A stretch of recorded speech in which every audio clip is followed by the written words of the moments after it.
Este es el programa personal de este canal. Entrevistas, datos de interés en Lucho Quiroz presenta.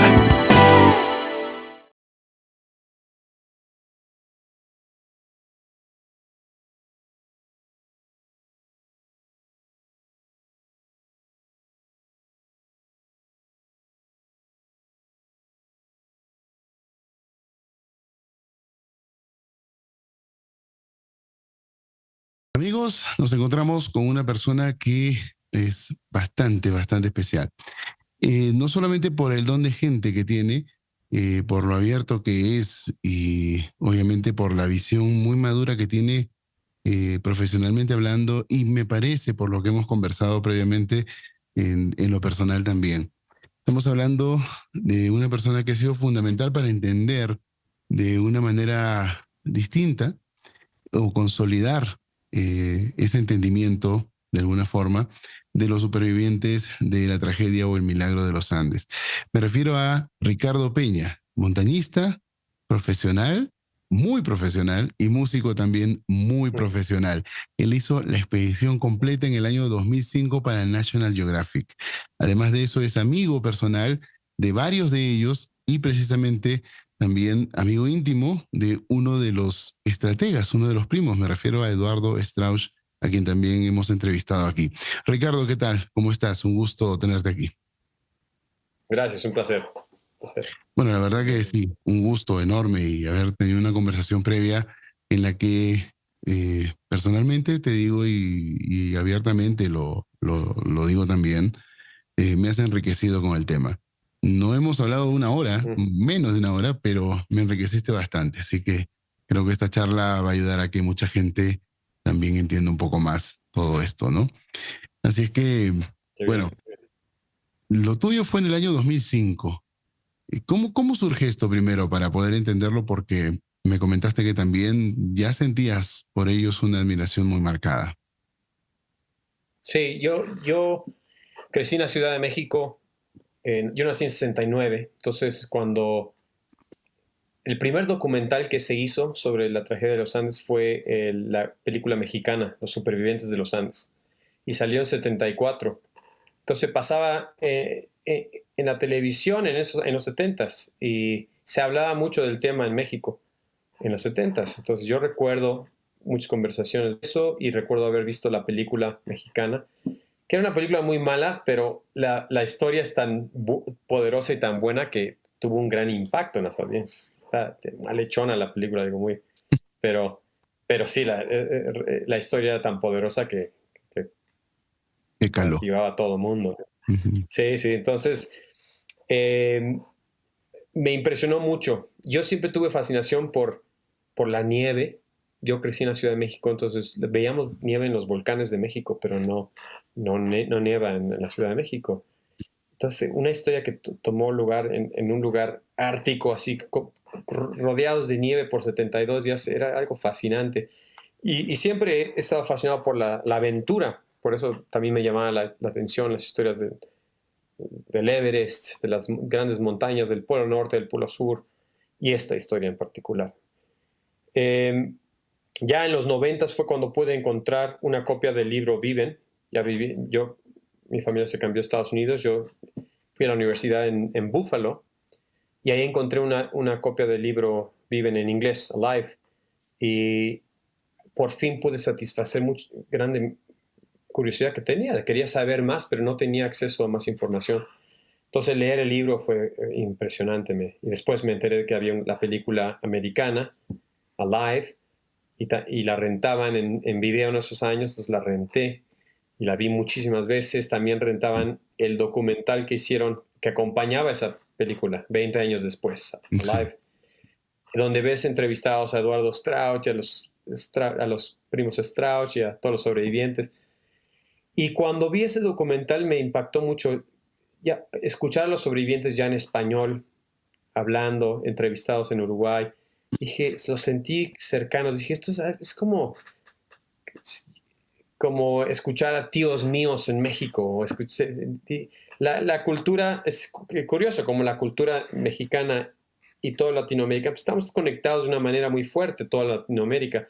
Mientras que cruzas el borde a Estados Unidos y es otra cultura, es algo diferente, es Claro. más frío, es más distante. Entonces yo sí me sentí conectado con ellos por la cultura y dije, sería increíble poder conocerlos, ¿no?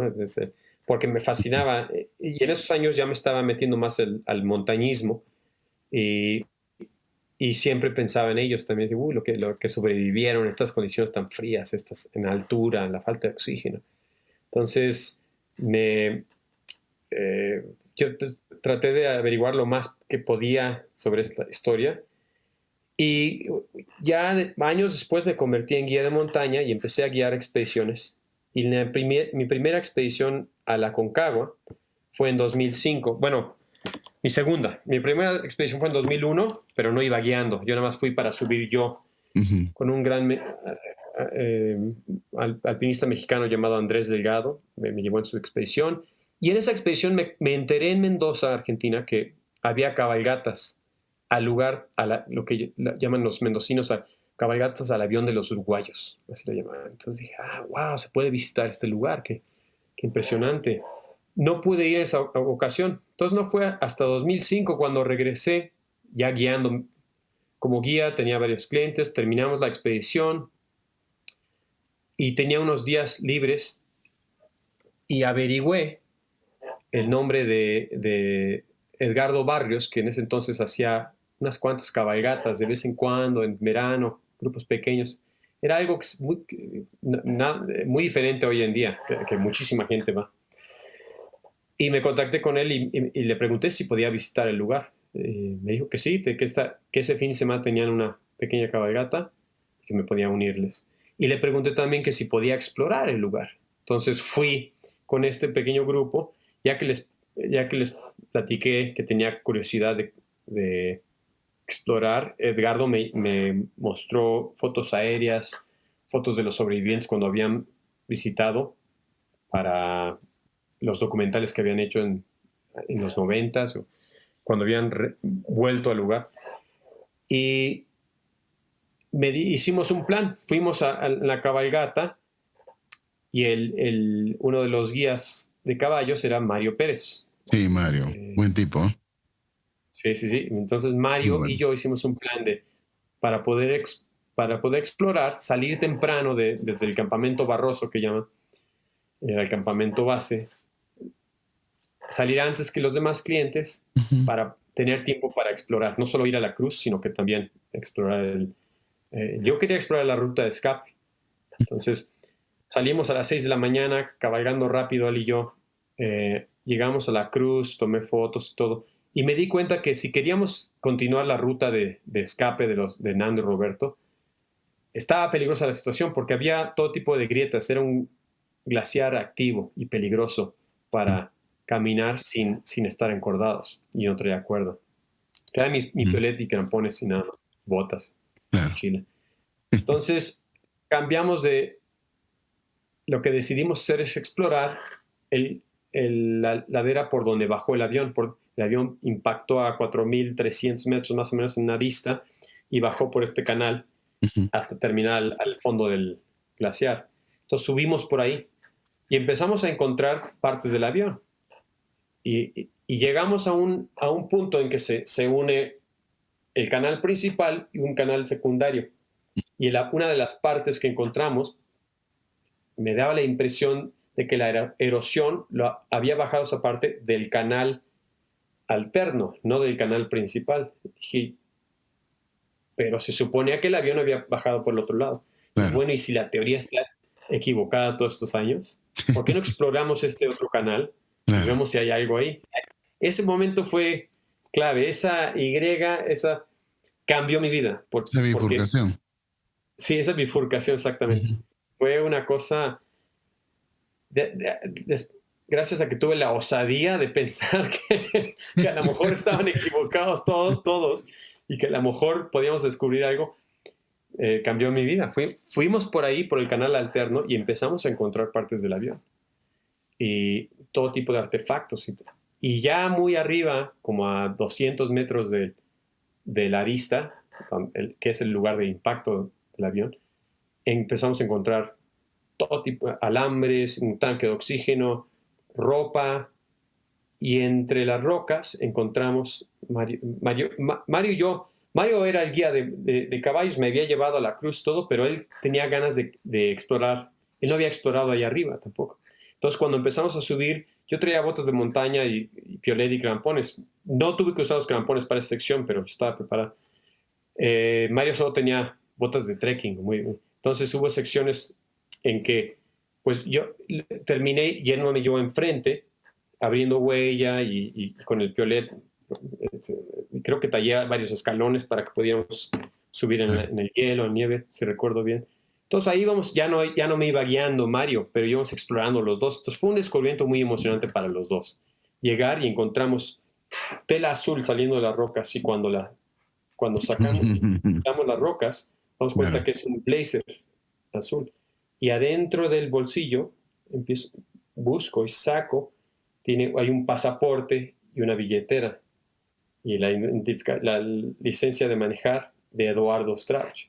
Y el pasaporte decía Eduardo Strauch Urioste y veías las estampas, había una estampa Mendoza, viernes 13 de octubre de 1972. La estampa ahí. Entonces, increíble lo que pasó ese 13 de octubre es que Eduardo se quitó el saco al subirse al avión, lo puso en la repisa del avión. Claro. Cuando el avión pegó en la montaña, se partió, se perdió la presión. Se despresurizó. Se despresurizó la cabina y salió volando el saco.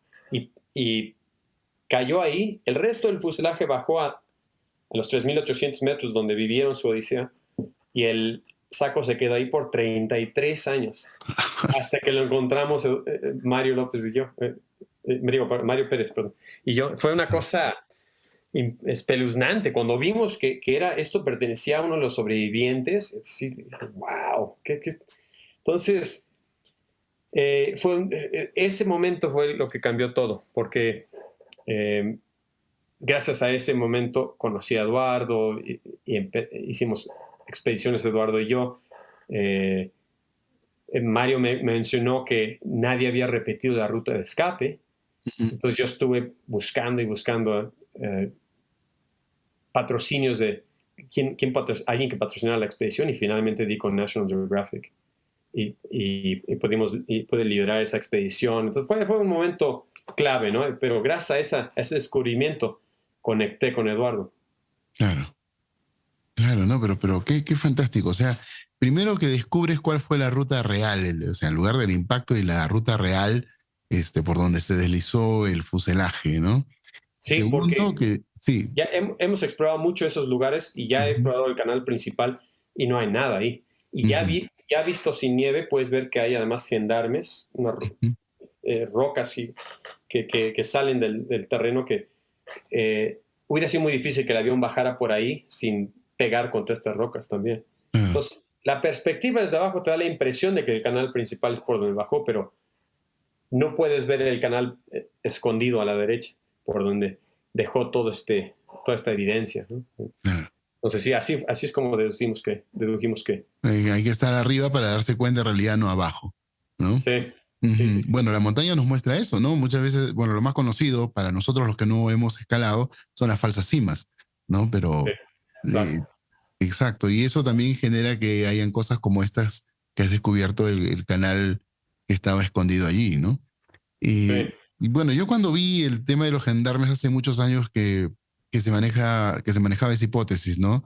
Y se daba por hecho. Es más, hay algunos supervivientes como Carlitos Páez que señalan los gendarmes y hasta donde yo sé hay algunos guías de Mendoza que también señalan los gendarmes todavía aún. He visto algunos videos recientes.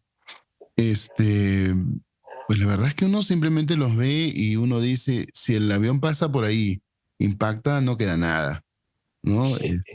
De verdad. Sí, además que hasta arriba del canal principal es una pared de roca. Si hubiera pegado el avión ahí, quién sabe qué hubiera pasado. Mientras que arriba del canal donde encontré el saco de Eduardo, en vez de una pared, es una ladera gradual. Entonces puede haber sido que el avión estaba tratando de sobrevolar eso, hizo impacto con la ladera y salió al otro lado. Y con tanta nieve que había, hay que recordar que el avión estaba subiendo, tratando de sobrevolarse, iba perdiendo velocidad horizontal. Ujú. Y estaba en la ladera, entonces quizá hizo contacto y luego pasó al otro lado y eso salvó a que no se hicieran pedazos. Claro, eso Es también posible. explicaría que por inercia la cola termine en otro lugar, ¿no?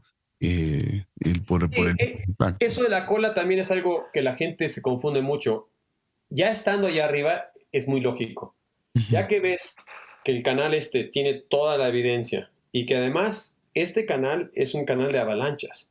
La avalancha que los tapó y mató a 8 de ellos bajó por todos estos canales, ya sea el principal o este, pero los dos se unen a un canal principal y llegan a donde estaba el avión. Entonces, Claro. ya que son canales de avalanchas tan lisos es como un tobogán. Si hubiera pegado más a la izquierda o a la derecha, fuera de estos canales, se hubiera deshecho el avión, como Sí, tantos choques de los Andes, que no hay sobrevivientes. Pero, así es. pero ya que empezó a bajar, si las dos partes obviamente bajaron en esta ladera, no importa si la cola bajó en el otro canal o no, las dos se unen.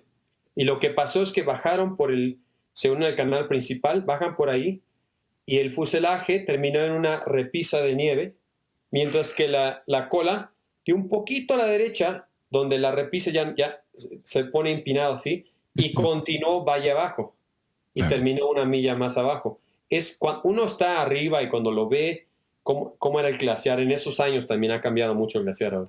Ujú. Tiene sentido totalmente como la cola. No voló así muchísimo, como dicen algunas teorías. Si hubiera volado todo eso, sobrevolado todo eso y caído en otro lado, se hubiera deshecho. Sí. Obviamente bajó por donde bajó el avión. Ujú. Nada más que hay que estar ahí para entender, para ver bien. Y bueno, y con nieve. Yo he estado ahí, yo estuve en diciembre de 2005, cuando había cantidades de nieves muy comparables a 1972. Y tú puedes entender mucho mejor la topografía que había en el 72. Hoy en día se ha derretido tanto los glaciares que ya cambió. La parte de abajo está mucho más derretida, entonces ya cambió totalmente. La caminata que hacían que hicieron Nando, Roberto y Tintín y Carlitos y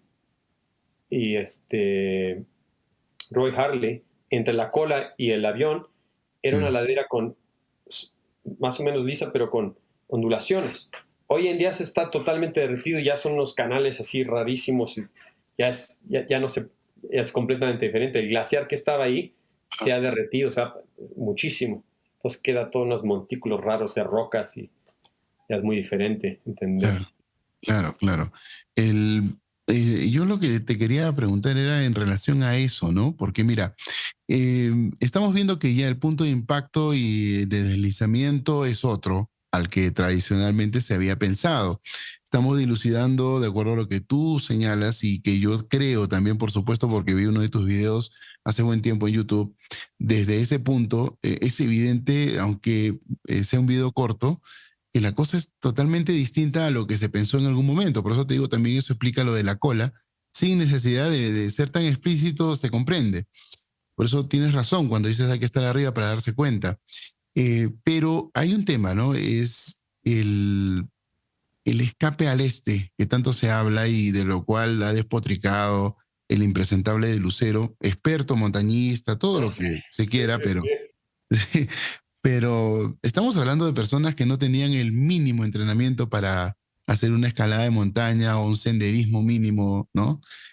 O básico, mejor dicho, y en un lugar en donde el glaciar era distinto y tenía muchas más grietas, y era obviamente más peligroso, ¿no? Yo tengo entendido de que el glaciar en esos tiempos iba hacia el este con mayor presencia que ahora Así es.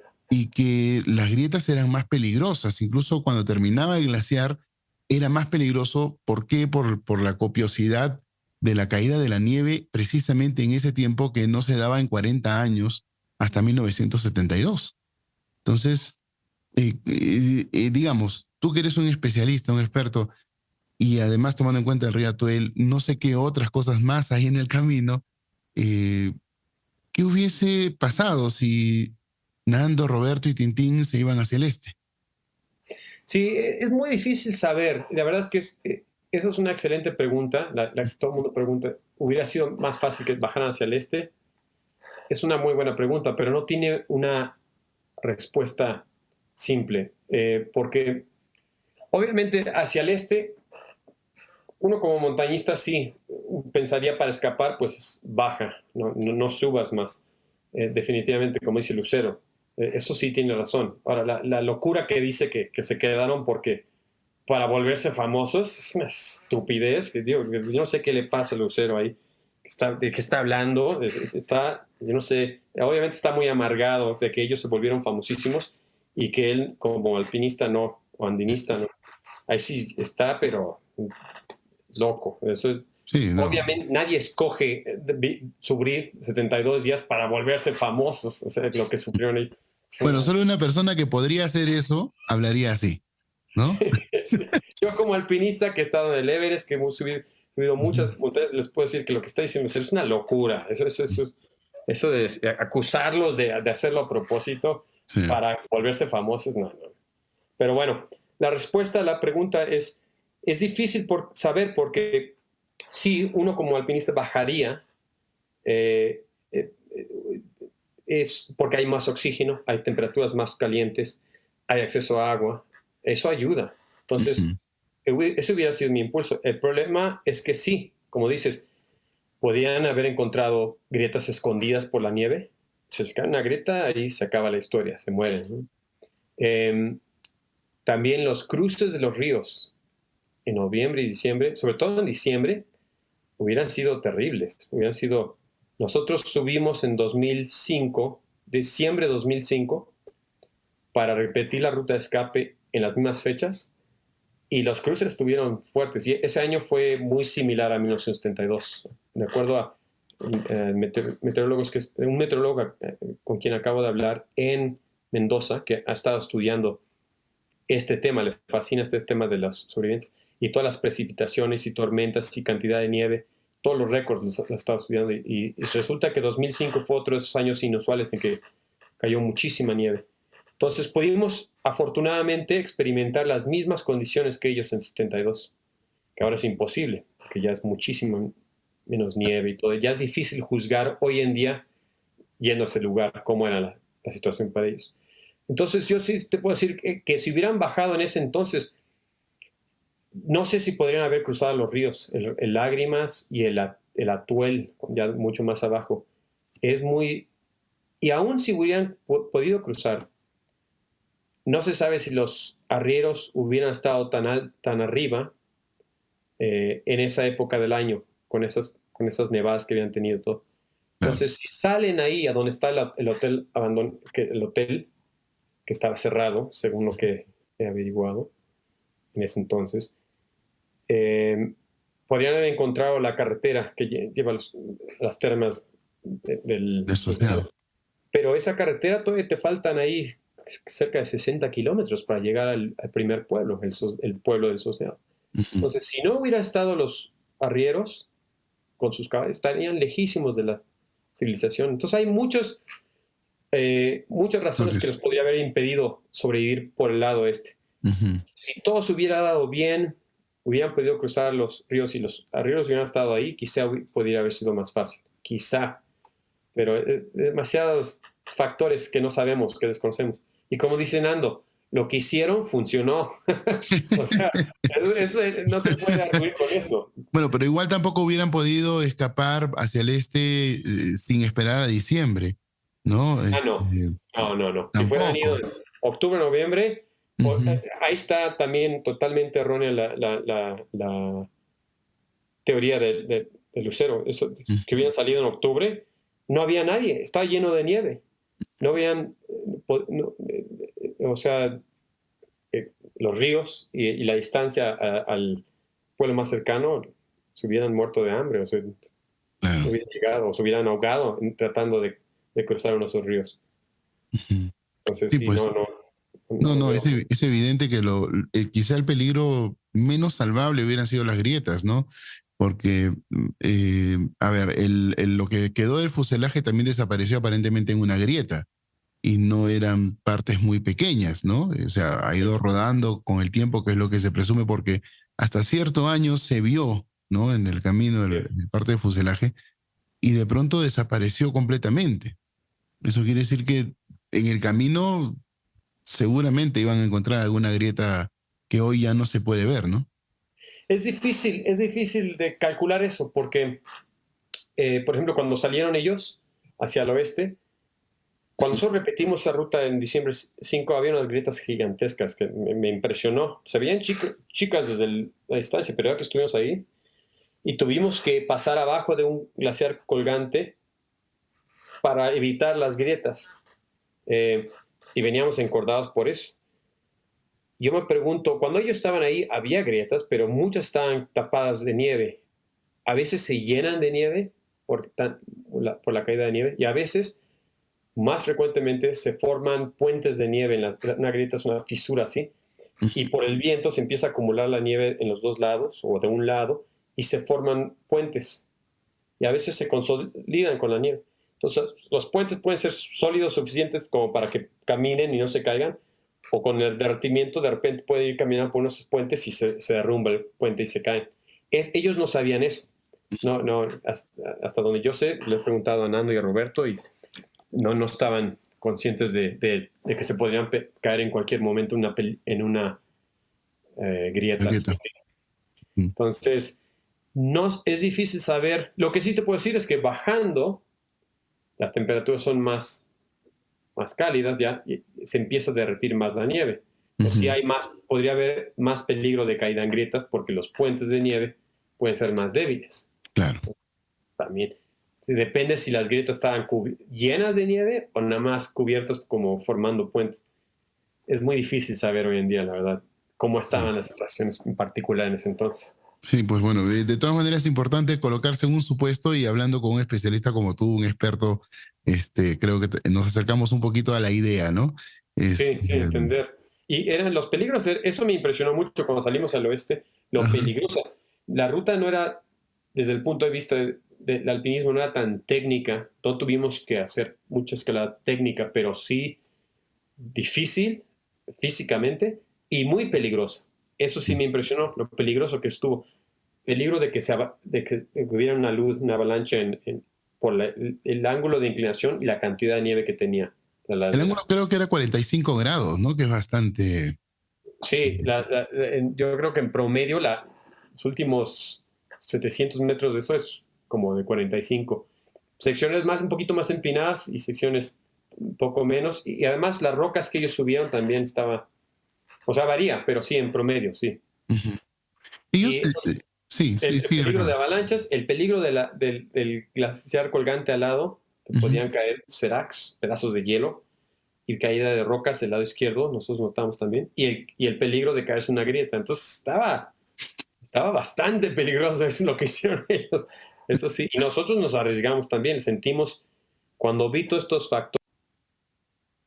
Sí, sí, hay que recordar que lo que habían vivido los 64, 65 días anteriormente había ya alterado la manera en que veían la realidad, ¿no? Ya eran situaciones extremas. Ujú. Yo los entiendo porque aún en mi experiencia nada más como alpinista, cuando estuve en 2014 en el Everest o 2017 en el Everest y vi personas muriéndose, evacuando, vimos una avalancha que mató a 16 Sherpas y luego los helicópteros estaban evacuando los cuerpos y yo estuve ayudando en la tienda con los doctores a los que venían heridos, que sobrevivientes, subiéndose a los helicópteros.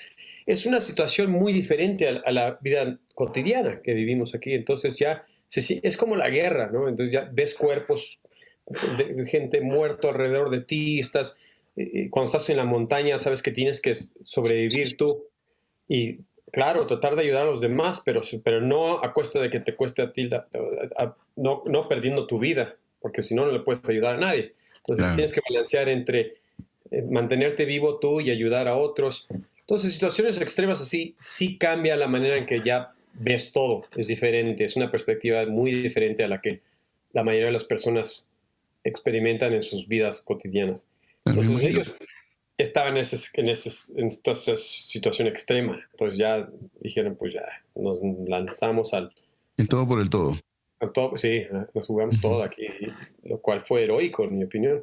Gracias Claro. a eso salvaron a los demás y a ellos mismos. Sí, yo me pongo en el lugar de Nando en este momento. Es difícil ponerse en el lugar de ellos, pero mira, no lo voy a decir de una manera morbosa. Quiero evitar todo ese tipo de cosas. No es la forma en la que trabajo, pero me pongo en el lugar de él y no concibo exactamente qué podría haber pensado, pero sabiendo de que abajo hay 14 personas que también se tienen que alimentar y depende del tiempo. Y si yo me regreso y fracaso al volver y busco el y vuelvo a fracasar, me remito a la frase que tú dijiste, ¿no? ¿Qué tal si él regresaba y era el último en irse? O sea, el último superviviente. Sí, Es el problema de saber que tienes algunos cuerpos reservados que no iban a tocar sino hasta un caso extremo como el de Liliana Metol, de Daniel Shaw, de su mamá y de su hermana. O sea, hubiese sido el final más duro que le hubiese tocado a cualquiera de ellos y llegar a ese extremo si él hubiera sido el último. sí. Este, me parece de que, no sé si Nando habrá pensado en eso, pero yo me pongo en esa situación y, y la verdad es que no te queda otra que seguir jugándote el todo por el todo. Sí, eso es lo que él me dijo, personalmente, que dijo, nada más de imaginarse ver a todos sus amigos morir y si tuviera la mala suerte de ser el último de quedar vivo, sí, yo no podía vivir con eso, no quería, no quería imaginarme en esa situación, entonces prefería morir tratando. Algo así fue Fue la mejor decisión, la verdad. Ellos vieron, recuerdo el libro, pero también lo que tú señalaste en el documental donde sale esa parte en la que tú hablas de lo que vio Nando. Al final habían dos cimas, ¿no? Dos cumbres que no tenían nieve. sí. Fue exactamente hacia ese lugar donde fueron, hubo un camino, ellos volvieron a escalar algo o ya fue un sendero el que siguieron para llegar. Nunca llegaron a esas cumbres, pero me Sí. refiero a que se dieron cuenta de que ya no había nieve, ahí estaba el final, ¿no? De la Y cordillera. Este, cuando, sí, sí. cuando ves ahí parece, era puro pico nevado. Y esas Ujú, son las únicas dos montañas que se pueden ver y que nosotros vimos en esa época también, con mucha nieve, que ujú, no tenían nieve. Entonces les daba esperanza de que, porque además hacia Chile es común ver la humedad del océano Atlántico, entonces hay bruma, ¿no?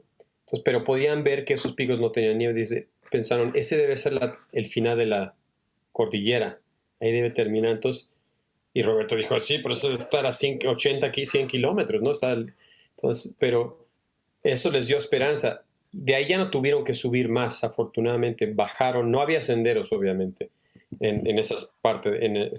Hay que recordar que en ese momento en el que están en la cima, están en la cresta de los Andes. Hacia Argentina, las aguas se derriten y si terminan en el océano, terminan en el Atlántico.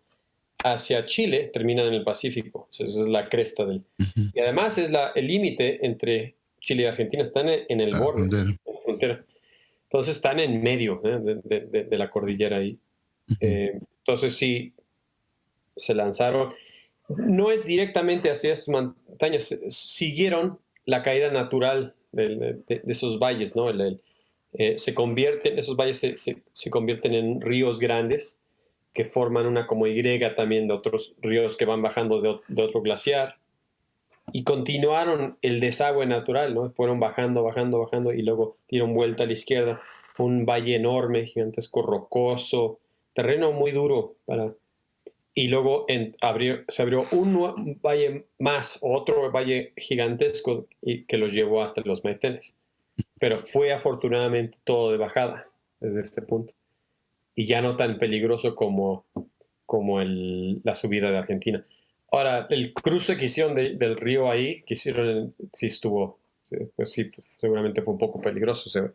Cualquiera, esos ríos son bravos, son muy bravos. Y en esa época, con tanta nieve derritiéndose, se pone muy peligroso. Te pueden llevar, te puedes ahogar, te pueden Claro. golpear. Una mala pisada, o te resbalas y cuando haces bien Sí. pie ya fue la historia, ¿no? O si intentas cruzarlo en un lugar equivocado, También.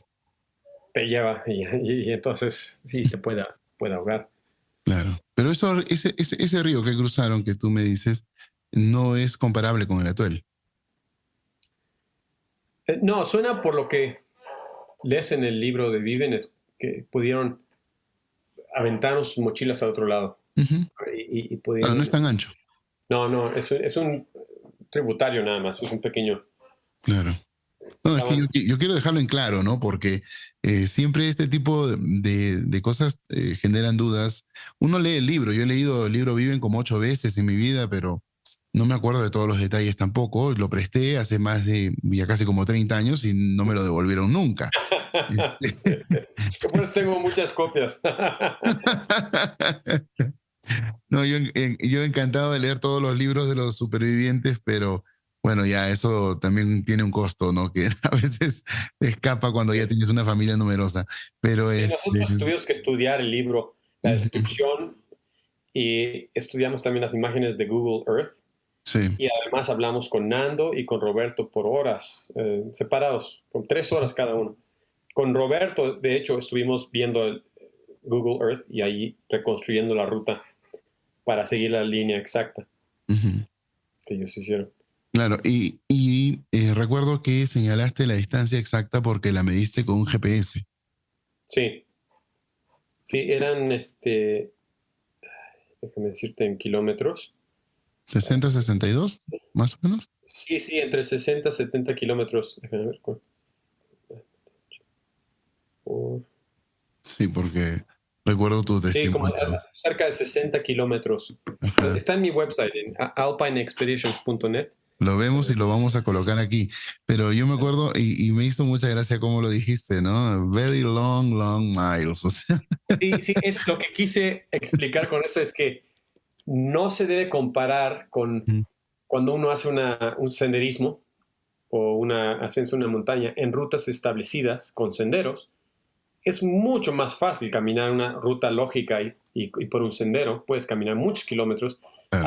Hay atletas ultramaratonistas que se pueden echar en un día 60 kilómetros. Ujú, Pero no es nada que ver con lo que hicieron ellos, porque esto es terreno semitécnico, empinado, rocoso, es otra historia. Y además una ruta no lógica, ¿no? sí, Un alpinista que quiere subir una montaña no hubiera seguido esa línea, hubiera evitado ciertas partes. Entonces era la ruta para escaparse al oeste. Y es de lo mejor que pudieron encontrar, porque yo he probado diferentes rutas desde la Cruz ujú, eh, y tenían también sus otros peligros, eran un poco más técnicas o más complicadas. Entonces, no estuvo mal, la verdad. Seleccionaron lo mejorcito que podían encontrar, dado lo que tenían, las opciones que tenían, ¿no? claro. Entonces, pero sí, esas millas no se debe comparar con un maratón o con eso, Es que porque tampoco es una línea recta, ¿no? Para hacer no, un trekking o un senderismo, no. Estamos hablando sobre, de muchas, es muchas cosas más. terreno muy duro, nieve y luego millas, muchos kilómetros de rocas, Ujú, muchas rocas así, y luego maleza. Entonces es muy diferente a estar caminando por un sendero en el bosque, ¿no? claro. Por eso, para que dar una idea, creo que Nando cuando cuenta en sus presentaciones dice que caminaron 100 kilómetros o algo así, pero o sea, ellos no estaban midiendo, ¿no? Y Claro. le exagero un poco, pero creo que en cierta manera solo así puede la gente entender el tipo de esfuerzo que es comparable a hacer algo como 150 kilómetros en un buen Bueno, sendero. yo calculo que al ver la inmensidad de las montañas, que creo que es algo que también describiste y mostraste una foto, en la que creo, no sé si era Mario Pérez el que te acompañó Sí, y se veía como un punto nada más al fondo, en medio sí, de se dos ve montañas. el tamaño de Eh, los valles. No, Sí, impresionantes, son gigantes, sí. claro, y llegar a recorrer eso sin ninguna experiencia y en la situación de ellos, cualquiera podría imaginar que sí, fueron 100 kilómetros o más, ¿no? Además, ellos tardaron 7 días en llegar a los Maitenes. Entonces, Sí. lógicamente, las distancias uno las puede, Más de 7 días, sí. claro, las puede confundir, ¿no? No, claro, Sí, sin contar los 3 días en las que sí. remontaron el Seller, ¿no? Pero Ujú. lo cierto es que sabemos lo que fue. O sea, ellos vivieron una odisea y tuvieron su odisea aparte para poder llegar a los Maitenes, ¿no? Sí, sí, sí, esa expedición, otra odisea separada, aparte de lo Mm. que vivieron los demás sobrevivientes, sí. por supuesto. No, pero qué bueno que encontraron a don Sergio Catalán, que en paz descansa, porque de otra manera hubiera sido más complicado para ellos, ¿no? Sí, Roberto ya estaba deshecho, ya no tenía más, y ya Ujú. no tenían comida. Entonces, Así sí, es. ahí, y en el estado en el que estaba Roberto tan desnutrido, tan débil, Ujú. no hubiera durado mucho. Sí, Si no, está si no le hubieran dado comida y refugio. Y estaba exactamente. crítica la situación. No, fue bastante triste. Felizmente se repusieron bastante rápido, ¿no? Sí. Esa fortaleza física, esa capacidad de recuperación, incluyendo a quienes también estuvieron mal, como Cochin Siarte o Roy Harley, quien se tuvo que quedar como 15 días más, ¿no? El médico creyó que no se iba a salvar y lo tenemos vivo y lo tenemos allí dando testimonio también a él. Y hoy en Ujú. día Roy Harley es probablemente el más fuerte de todos los sobrevivientes. Está en muy buena condición física. Sí, Era él que estuvo a punto de morir. Unos días más allá arriba en la cordillera y se hubiera muerto. Estaba él no sabía que severamente estaba desnutrido. agonizando.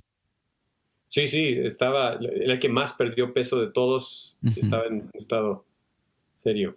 Claro. Bueno, y se dedicó a hacer deporte toda su vida, así me comentó Sí, eso.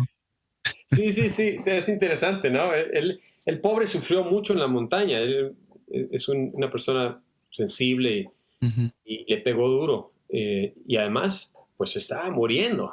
Entonces tenía razón por qué estar tan estresado. Claro. Entonces, fue muy duro. Y luego hacen la película Viven, donde exageran en vez de mostrar un personaje completo, donde muestras que era un jugador de rugby muy fuerte, Ujú. que sufrió todo esto y que terminó esta situación, en la película lo ponen como que es el llorón débil, ¿no? Sí, el lambiscón del capitán del equipo, algo así, Sí, ¿no? sí, sí, sí, entonces es muy injusto también y Sí. eso marca, eso le afectó, eso, Era, obviamente. era un patiño, digamos, ¿no? Algo Sí, así. y eso no es justo. Entonces, seguramente tuvo influencia en que, ahora lo ves, súper dedicado al ejercicio, mucho mejor condición que todos los demás ahora. Eduardo Sí. también está en muy buena condición. Acaba de subir el Kilimanjaro este verano. No, no, sí, claro, sí vi las fotografías que se fueron ustedes para allá, ¿no?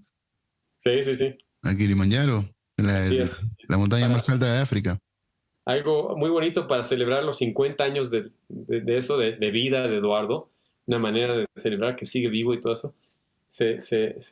Nos acompañó a esto y se lanzó a ir hasta la cumbre y lo logró. Increíble. Qué impresionante que Eduardo lograra eso, porque es una montaña fácil desde el punto de vista del alpinismo, ¿no? Pero sigue siendo de casi 6.000 metros y para una persona de 75 años es un Sí, reto muy claro. grande. Entonces estamos hablando de que yo tengo casi 48 y subo 3 pisos y ya no sé qué hacer.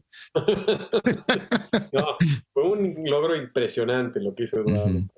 Él venía con plan de quedarse en Campo Alto y acompañar a los clientes que venía guiando yo. Ujú. Y para la experiencia con nuestros trabajadores africanos, esto es divertidísimo porque cantan canciones, bailan, es una experiencia cultural increíble. Entonces, estábamos viviendo y disfrutando esto con Ujú. todos ellos. Y él venía para la experiencia, pero se sentía tan bien, iba tan bien que dijimos, pues inténtalo. Yo le venía cargando su mochila todo el tiempo. Yo traía mis cosas, yo era el Sherpa de Eduardo. Pero para, porque ya que vi que sí tenía posibilidades de llegar, dije, no, pues no cargues nada, tú guarda Ujú. tu energía y lo Claro. logró, increíble. O sea, Bueno, es un tipo duro, pues, ¿no? sí, Evidentemente. sí, sí. Es un tipo duro. Fortaleza mental, Ujú. inteligente, no hace locuras, no estaba haciendo una locura, estábamos analizando bien cómo se sentía, su pulso, su oxigenación, porque no queremos, imagínate que le pase algo a él, a Ah. esa. Yo siempre he dicho, yo que he guiado a muchos de los sobrevivientes en los documentales ahí en el Valle de las Lágrimas, Ujú. algo que no puedes hacer es matar a uno de los sobrevivientes, ¿no? Después de lo que sobrevivieron, ¿verdad? Que yo sea famoso por uno de los que mató al que la montaña no pudo, no, no, o sea, eso no, no, no, no. Pues, Entonces, Eduardo, mucho cuidado, teníamos que fuera mm, seguro todo, pero lo logró muy bien, lo hizo muy bien. claro. No, no, pero fue genial. Sí, sí, vi las fotografías, te hice seguimiento porque, bueno, me llegan tus notificaciones en Facebook y, y los de Eduardo también. Entonces, vi eso y me pareció fantástico, ¿no? Bueno, siempre le doy reacciones porque uno a veces no tiene tiempo de escribir cosas, ¿no? De vez en cuando escribo algo, pero Sí, sí, me pareció una proeza enorme, ¿no? Haber Eh, llegado a ser cumbre de Kilimanjaro no es poca cosa. y Y, una bella celebración de vida, ¿no? Que, ujú, Eduardo está mostrando que pues, todavía le queda mucha vida, ¿no? Está viviendo intensamente, plenamente, ¿no? No tienes 35, ya no hago nada. Mira, conocí un nuevo país, una nueva montaña, subiendo. Empieza su carrera de alpinista a los 75. Y mira, no sabíamos que podía subir montañas así, tú, Eduardo. Él viene en nuestras expediciones al Valle de las Lágrimas, pero vamos a caballo claro. y no es tan intenso, ¿no? El ascenso es distinto, pues la ruta es otra también, ¿no? Sí. Ujú, Es cabalgata más, de manera que lo hace. Él no pasa la noche arriba en el campamento, ya pasó suficientes noches allá atrapado, ¿no? Con sus compañeros, entonces ya ha pasado tres noches no, tres, cuatro noches conmigo ujú. en todos los viajes anuales que hacemos, pero ya, hoy en día ya no, prefiere no. Pero sí, lo mantenemos lo más cómodo posible, porque pues, sí es duro aún a caballo llegar hasta la Claro, cruz. claro. ¿Cómo es Eduardo cuando está allá arriba? Es, verdaderamente un placer compartir esa experiencia con Eduardo. Por eso yo creo que este viaje es tan mágico. La gente queda impactada, porque Eduardo es totalmente abierto, él comparte todo, él contesta todas las preguntas honestamente, sinceramente, muy auténtico. Ujú, Entonces es un placer, la verdad. Él y yo llevamos ya cerca de 20 expediciones que hacemos al Valle de las Lágrimas. Y yo como colega, los dos trabajando juntos, tenemos todo tipo de diferentes clientes. La mayoría de los clientes son un placer y a veces ujú. hay clientes más pues, que tienen problemas o malhumorientos o algo, ¿no? Complicados a veces. La mayoría, te digo, son un placer. Pero sí, en situaciones en que hay que lidiar así con malos clientes o algo, Eduardo y yo siempre, o con situaciones fuera de nuestro control, malas condiciones de nieve, los cruces de río o problemas con la logística.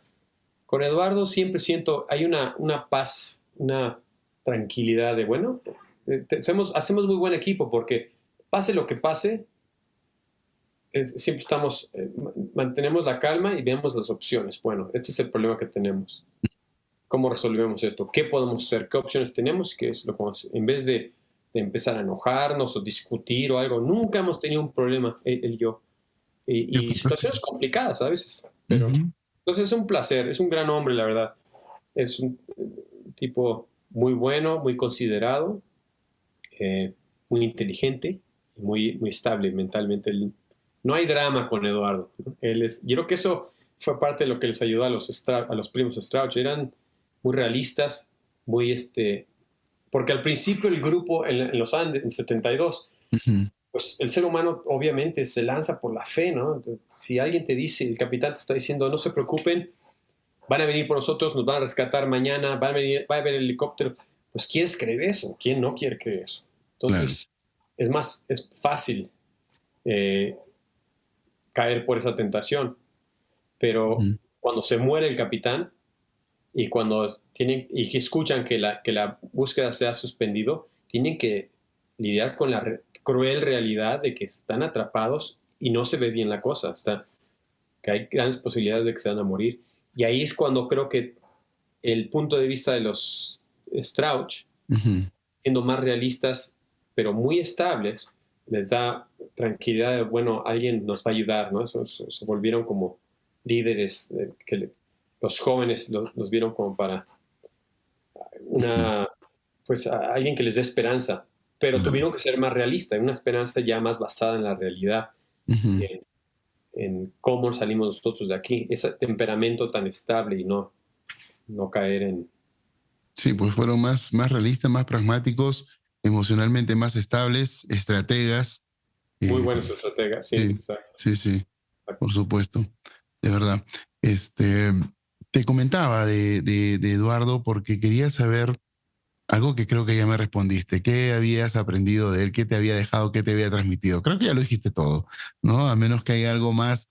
En todo caso, te traslado la pregunta, porque ya hemos pasado a otro plano, ¿no? Ya hemos hablado del tema de la escalada, de la montaña, de lo que se vio, de lo que tú viste, pero también has conocido, tú me has mencionado pues a Roberto Canessa, Nando Parrado, pero tú has estado en reuniones con ellos, tienes una amistad con todos ellos. ¿Qué te dejan ellos? ¿Te dejan lo mismo que Eduardo? Supongo que son diferentes personas, pero tienen algunas particularidades que puedes encontrar cuando tienes el trato interpersonal con ellos, aunque no sea la misma situación de mayor convivencia y acercamiento que tienes con Eduardo.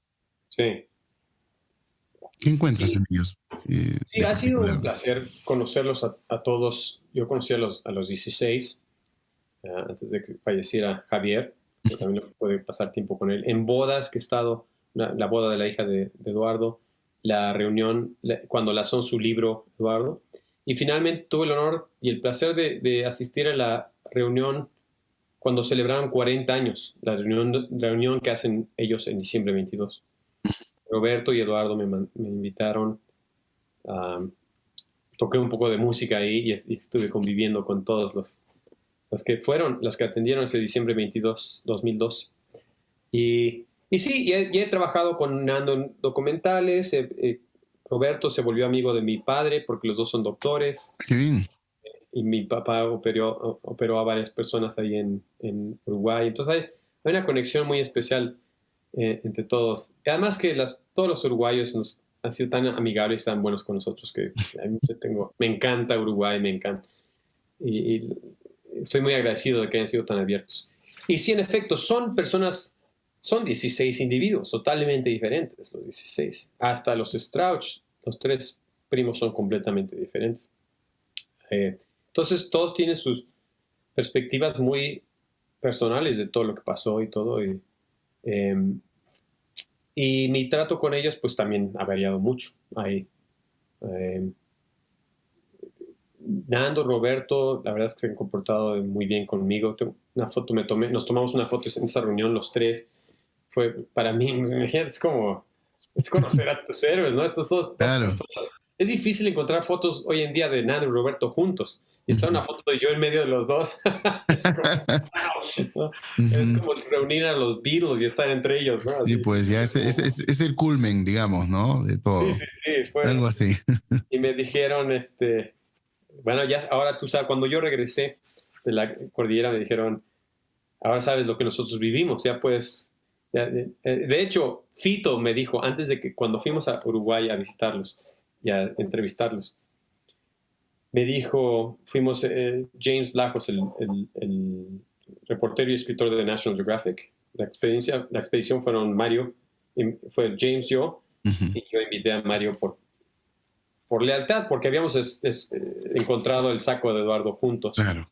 y yo sabía que para él le hubiera gustado mucho hacer esto, entonces a mí me nombraron líder de la expedición, los de National Geographic en la montaña, entonces pues yo invité a Mario y fuimos los tres, pero a Montevideo fuimos James y yo, Ujú. y cuando entrevistamos a todos, Fito dijo, bueno, pues nos vas a tener que decir cómo es la expedición, porque según Nando y Roberto es durísimo y difícil, a lo mejor es muy fácil y nadie se ha enterado.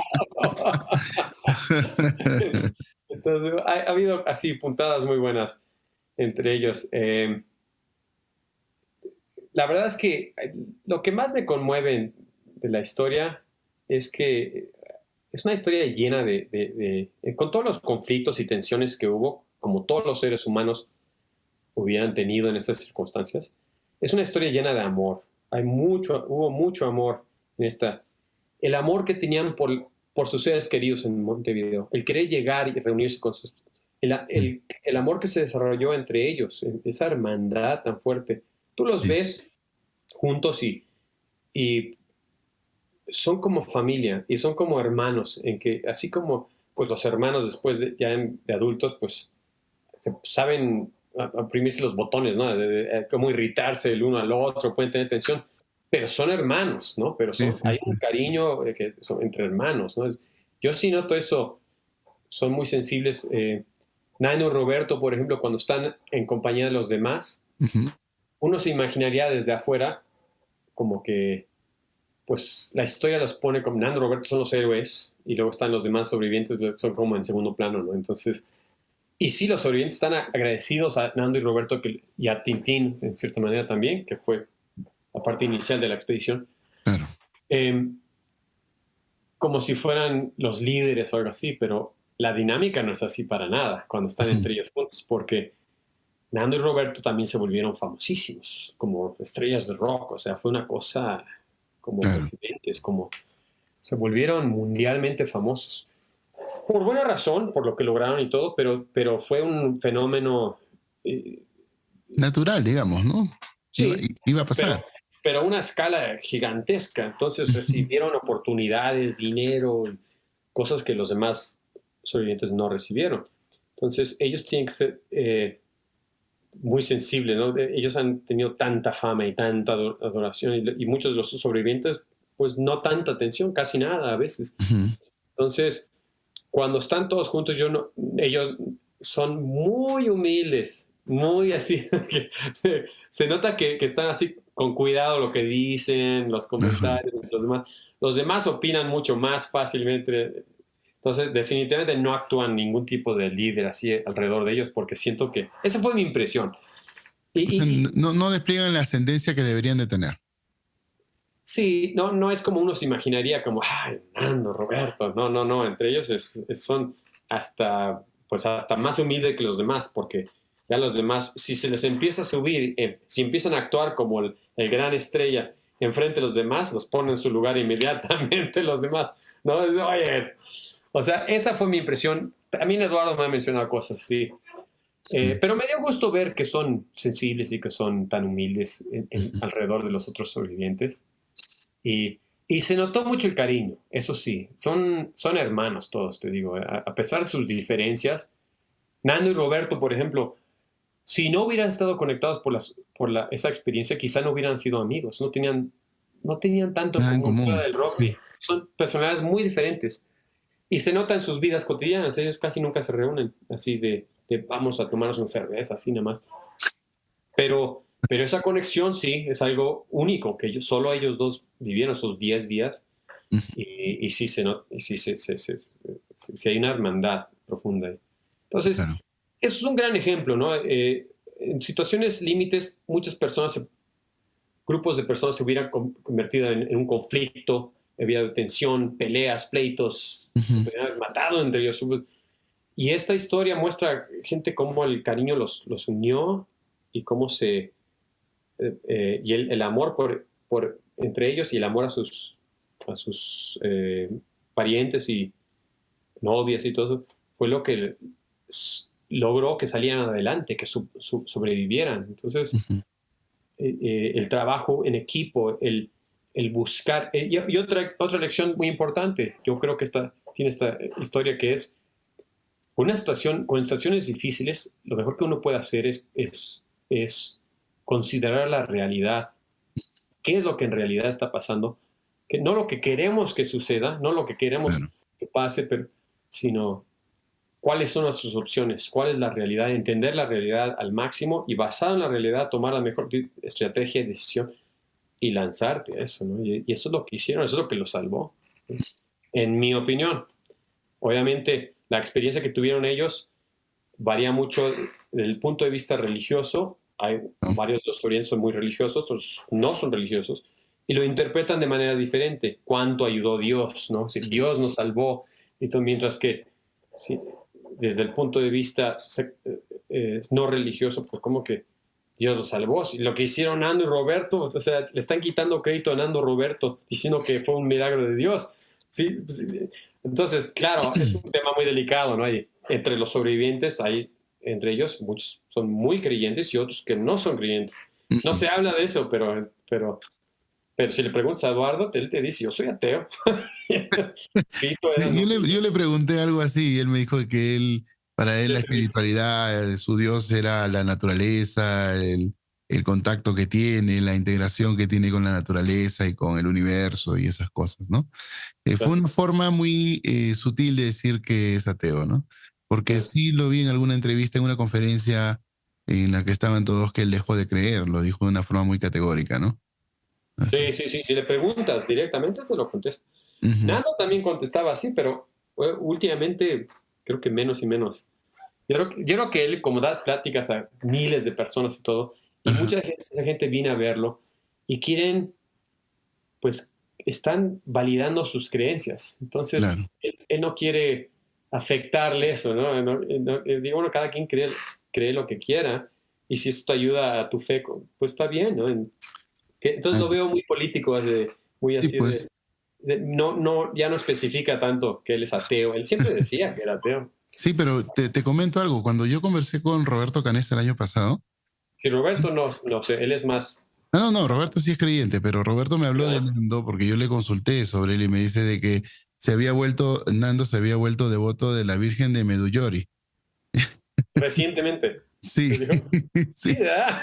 Algo así es lo que Eduardo me está diciendo. Creo que no, se está volviendo religioso otra vez. sí, sí, sí, sí me Ok. dijo esto, porque sí yo había leído entrevistas de Nando que decía, yo no sentí nada en la montaña, yo solo quería irme, yo solo pensaba en mi padre, etcétera, ¿no? Eh, pero, pero la verdad es que le consulté pues a Roberto Canessa sobre el tema y me dijo que últimamente se está volviendo devoto de la Virgen de Medjugorje y Nando siempre fue Pues bueno, creyente, solamente que no quiso reconocerlo y cosas así, ¿no? Entonces, pues claro que hay que respetar, ¿no? Las creencias de todos. No sé qué tan, ajá.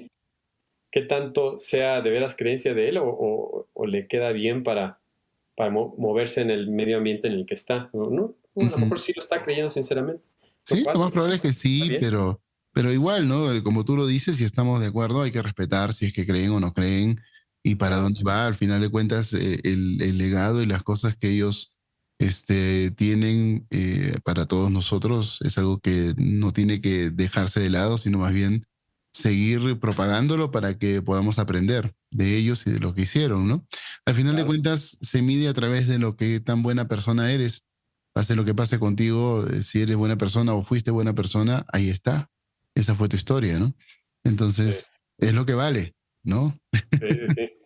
Sí, a Entonces, mí, yo creo que es bueno aclararlo porque ujú, ellos crecieron en un medio ambiente tan católico y conservador que muchas veces Eduardo me ha comentado, no, ahí no se puede decir, es como se considera rudo, o grosero casi, decir ujú. que uno no es creyente. ¿Cómo que no eres creyente? Así le han dicho muchas veces a Eduardo. Claro que eres creyente, claro que eres católico. ¿De qué estás hablando? Pues te estoy diciendo, dice Eduardo, que no soy católico.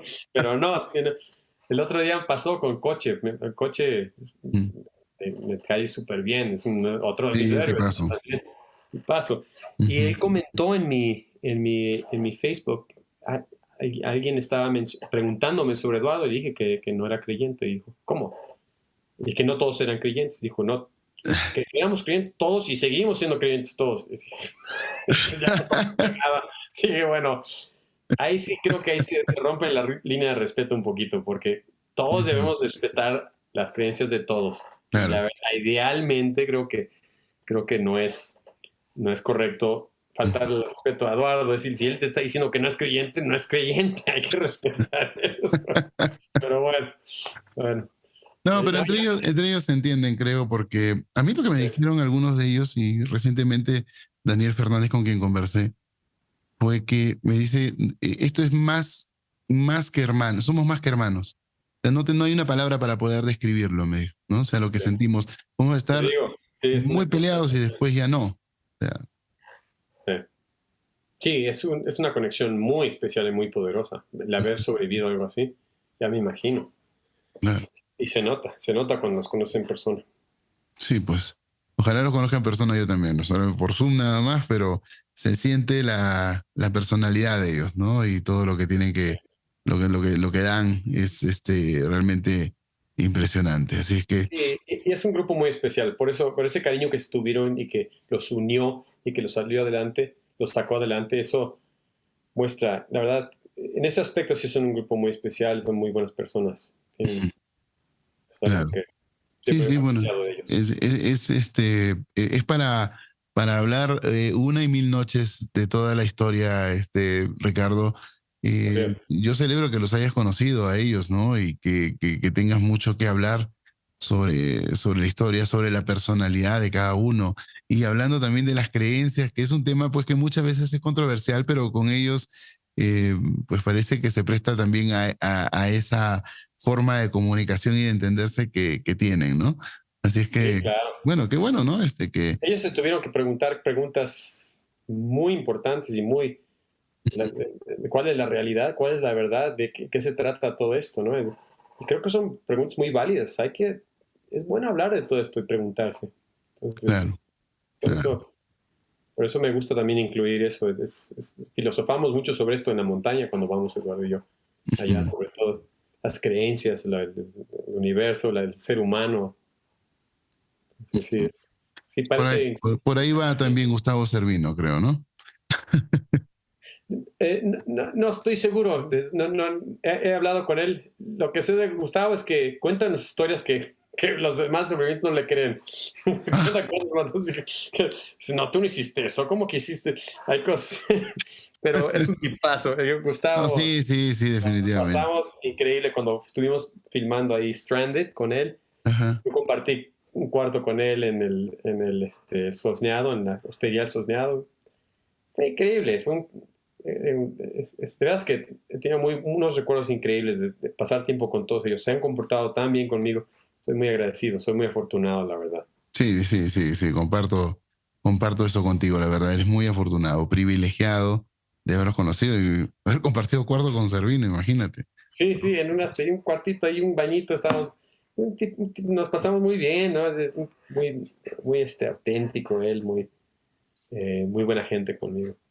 ¿No? Claro, Y sí. además, riéndonos de todo tipo de bromas y humor, estuvo muy bien. Ah, qué fantástico, de verdad, Ricardo. Bueno, me encantaría seguir conversando contigo, pero creo que juego con tu tiempo. Este, Gracias.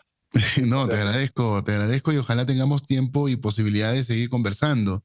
Bueno, sí, Y continuamos la conversación. En un futuro, ¿cómo no? Hay mucho, mucho de qué hablar en esta historia. Es una historia muy rica. sí, sí, sí, la verdad que sí. Y ojalá también algún día, yo sí soy creyente, Dios me ponga en la montaña, pues en el Valle de las Lágrimas. Ojalá, Sí, ojalá sea ojalá que alguna vez. puedas. Y yo espero que sí, porque no quiero hacerme tan viejito, no creo que tenga tanta fortaleza ni como Eduardo ni como Roy para llegar a esa edad Sí, no, te lo y poder recomiendo.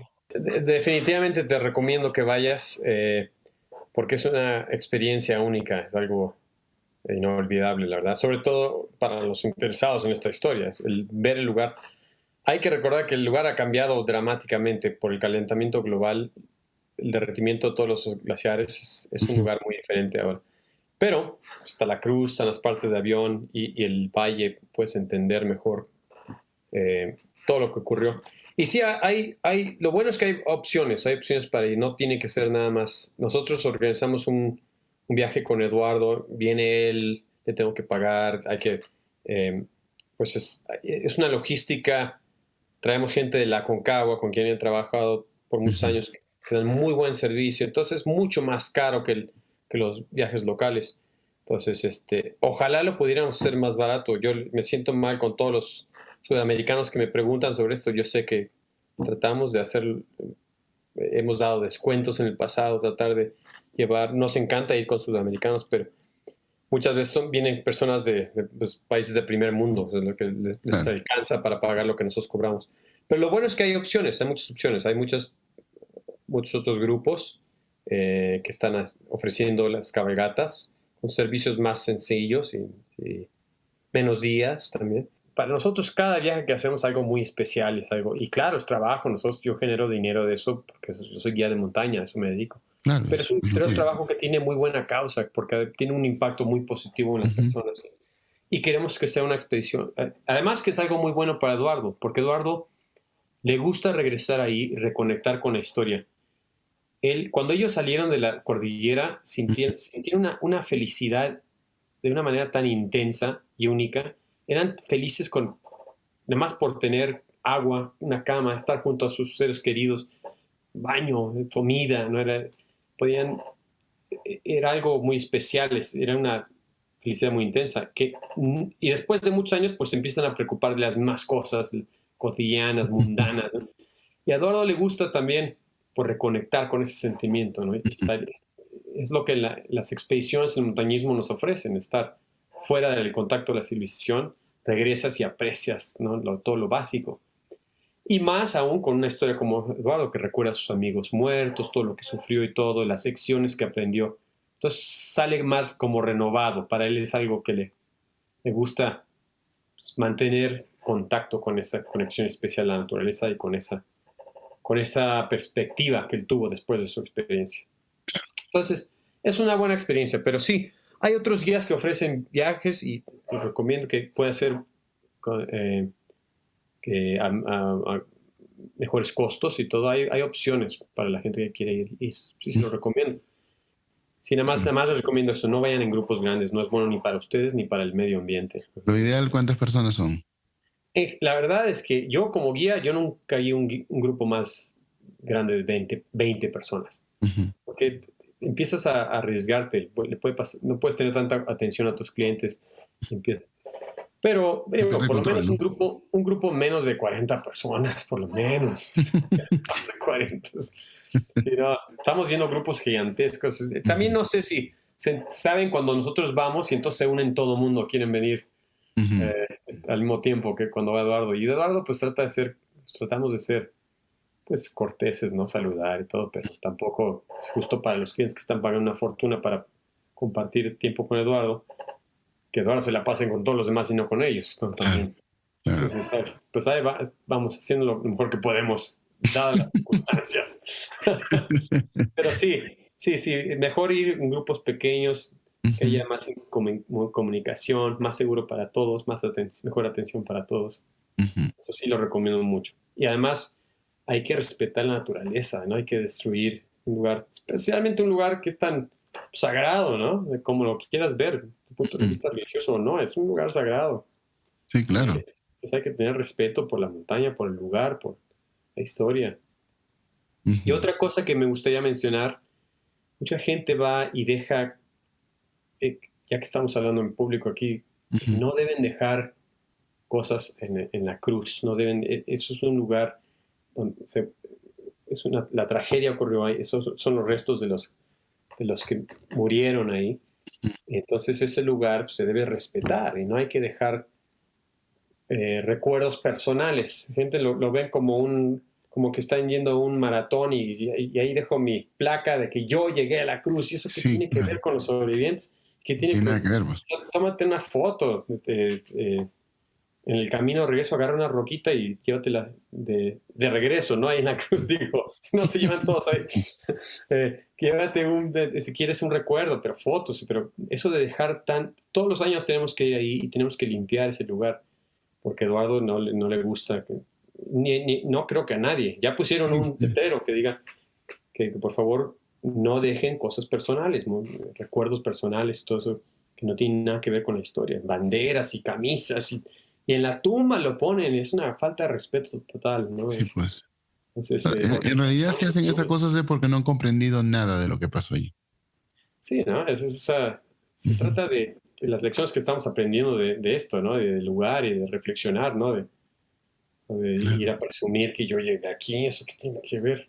Cualquiera llega ahí con suficiente caballos y ayuda, o sea, eso no Sí, es, se trata de apreciar la historia, ¿no? claro. Claro, Bueno, son cosas que uno tiene que ir atesorando con el tiempo, pero si hablamos de este tema y si se llega a ese lugar hay que ir con el mayor respeto que se pueda. claro, claro. Y nosotros, si no fuera por Eduardo, yo todo lo que hago, pues lo hago con el, Eduardo es mi guía, ¿no? En eso, que estamos, claro, es un viaje comercial, estamos vendiendo viajes comerciales, pero si él no estuviera de acuerdo y si él no me diera la aprobación de lo que hacemos, las exploraciones que hacemos, lo que hemos descubierto, lo que hemos donado al Museo Andes, pues todo estamos con medio de su aprobación y también él habla con los sobrevivientes, pues lo que se pueda Claro, estar de acuerdo con eso, en respetar, eh, para hacer honor a la historia, ¿no? Y para compartir la historia con el mayor número de personas posibles. Entonces, lo hacemos de una manera muy respetuosa, entonces creo que así debe de ser. bueno, sí, además ustedes son dos personas que tienen una calidad humana, se nota, bastante elevada, así es que es en serio lo que dicen ustedes en ese sentido e interpretan de las cosas, yo creo que es por ahí donde tiene que ir. Entonces el que va, que vaya, si quiere ir a curiosear, que vaya a curiosear, pero que no haga nada, simplemente que esté ahí, que respete el lugar, ¿no? Pero que la mayoría son, supongo, los que van por el respeto que tienen a la historia, porque quieren estar allí, porque sienten en su corazón que tienen que estar allí, entonces con mayor razón, ¿no? Entonces hay que Claro. preservar la Y hay que memoria del preservar lugar. para que más personas puedan también experimentar eso, para que no destruyamos ese lugar, ¿no? Ujú, Por eso hay que ser muy respetuosos. Sí, sí, sí. por Yo supuesto. entiendo a todos los que quieren ir, entiendo perfectamente. Yo te siento lo mismo y también yo tenía esa fascinación y quiero y me gusta ir y recordar todo esto. Entonces lo entiendo. No estoy diciendo que no vayan o que, pero hay que hacerlo de manera sensible, Claro. Bueno, como respetuosa. tiene que ser para un caso como este, la verdad, ¿no? Ujú. El tema es muy delicado como para ir a creer que se trata de una reunión entre amigos o cosas de ese tipo, ¿no? Es muy Sí, a diferente. celebrar su club de esto, de aquello, a su Ujú. organización, o poner cosas políticas ahí, que eso qué Sí, tiene que ver, no esa tiene historia nada que ver. le pertenece a la humanidad, es un patrimonio universal. Ujú. Esto no es una historia argentina, uruguaya o chileña, y la gente se pone, uy, hay que dejar la política y los egos y todo eso fuera, eso es un gran patrimonio mundial eso, y hay que respetarlo y hay que disfrutarlo, y a disfrutar eso. Por supuesto, Ricardo, estamos completamente de acuerdo. La verdad me parece grandioso. Te lo agradezco muchísimo que te hayas tomado tanto tiempo para conversar sobre toda esta historia, sobre tus puntos de vista también, sobre tu experiencia, sobre lo que has visto, sobre lo que comprendes de esta tragedia o de este milagro, o como me dijo Eduardo, una odisea. Mm. Eh, Fue pues un placer. Y claro, todo lo que yo digo, pues es mi opinión, para que no vayan. ¿Y quién se cree decir? Bueno, pues, además soy yo y es simplemente mi opinión. Eso es todo lo que estoy compartiendo. y te hemos Desde mi buscado por punto de eso. vista. Ujú. Eso es lo que quiero aclarar. Porque hay mucha gente que me ha resentido mucho. Yo creo que, no sé, envidias o celos, yo qué sé. Digo, bueno, yo me doy cuenta lo afortunado que he sido de encontrarme en medio de toda esta historia y todo eso, Ujú. pero tampoco es razón para odiarme. Digo, pues sí, soy mexicano, terminé ahí en Argentina encontrando eso, pero sinceramente lo he hecho por pasión a la historia y porque después me di cuenta que era algo bueno el compartir esta historia con personas. Y qué mejor que trabajar en esto, algo que me apasiona, por eso trabajo en los documentales y en las expediciones. Es algo muy bueno, que tu trabajo dé un impacto positivo al mundo. Y eso es lo. Entonces espero que entiendan mejor eh, todos los que vean esto. Que si quieren, tienen dudas, pregúntenme, no asuman que es que se quiere volver famoso y está explotando la historia. No sé qué tanto cosas me han dicho, chismes que han dicho de mí, que digo, Eh, tampoco, oye. Pequeños luceros hay en todas partes. Sí. Sí. Y bueno, y mis respetos para Lucero, para lo que él ha logrado como alpinista. Ajá. Pero ese comentario de los sobrevivientes, bueno, eso sí. Sí, Por eso todo lo mismo lo demás que que digo. eso es como para Eso sí, no. deletearlo, ¿no? Sí, sí, no, eso no debe. Eso está muy mal. Sí, completamente, descalificado completamente en Y ese cero sentido. validez, yo no le veo validez. Mm. Pero bueno, es mi opinión, eso es todo lo que quería decir. Esa es mi opinión. Y la compartimos, ¿eh? La verdad. Por supuesto que la compartimos. Ricardo, te agradezco demasiado el haber estado aquí. Ojalá podamos conversar más adelante también. Muy Éxito en bien. todo lo que hagas, en la música, en lo que es el montañismo y por supuesto en todo lo que emprendas. Te abrazamos a la Gracias. distancia. Y suerte con todos tus proyectos, sobre todo Gracias. los sobrevivientes de los Andes. Te sigo con mucho gusto. Muchas gracias, Ricardo. Qué bueno que hayas visto las entrevistas. Entonces, un abrazo fraterno y estamos en contacto para cualquier otra oportunidad. Muy bien, gracias. Ricardo Nos vemos. Peña con Un nosotros. abrazo. Gracias por haber estado con nosotros. Esto fue Lucho Quiroz presenta